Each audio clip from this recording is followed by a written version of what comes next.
Well, hello everyone. My name is Dar Rath and I'm the pastor at Faith Lutheran Church in Fort Elgin, Ontario, Canada. And each week I bring you a story that takes about 5 minutes to watch. And some of the stories are funny, some of the stories give you something to think about. And so today's story is called The Berry Spoon, and it's written by Brian Kavanaugh.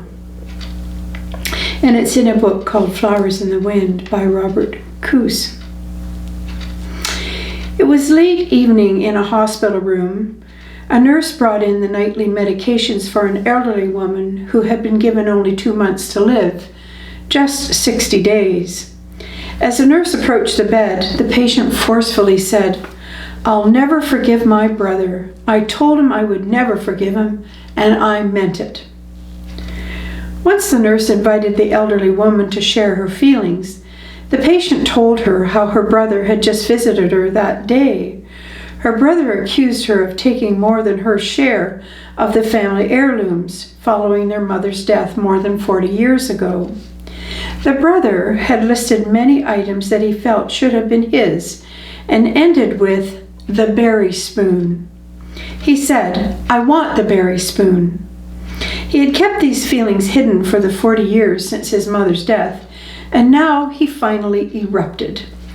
The patient was both hurt and angry at her brother's accusations and promised that she would never forgive him.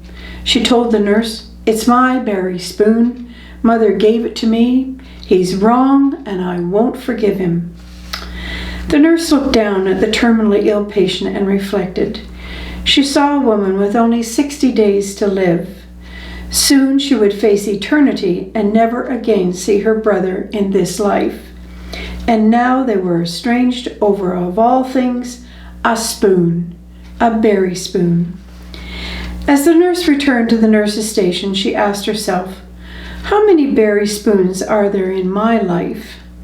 How many things as insignificant as a spoon, in light of eternity, separate me from others?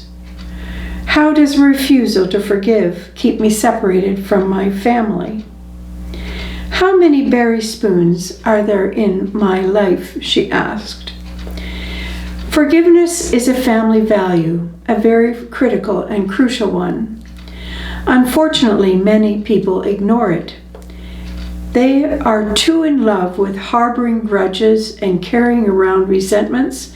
They thrive on hostility and anger.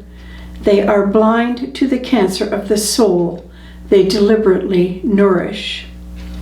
The reasons for families to experience splits are numerous. Sometimes a family member says something that is hurtful to another.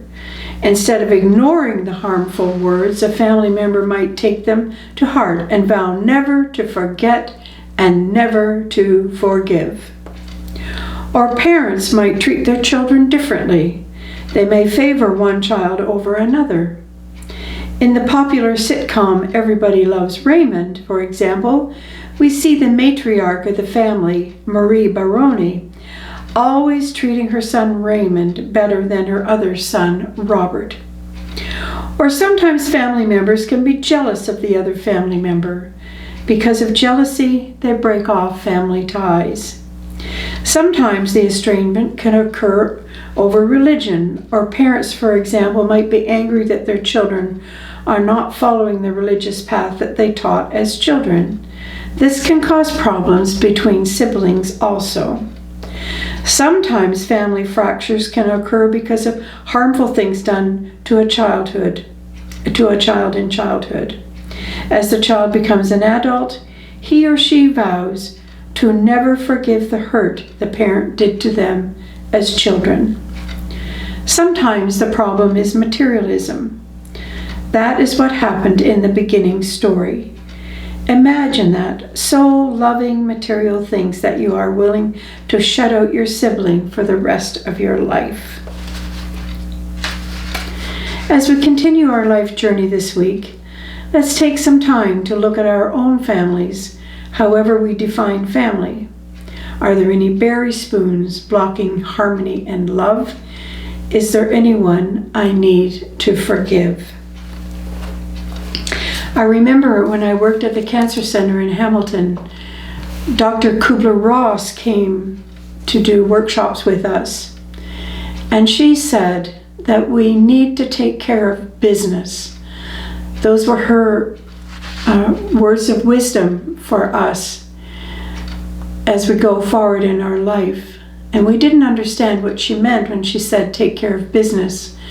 And what she meant is that if you have an argument or a disagreement with anyone in the day, that you're to go home or go to them in person, get on the phone and fix it right away.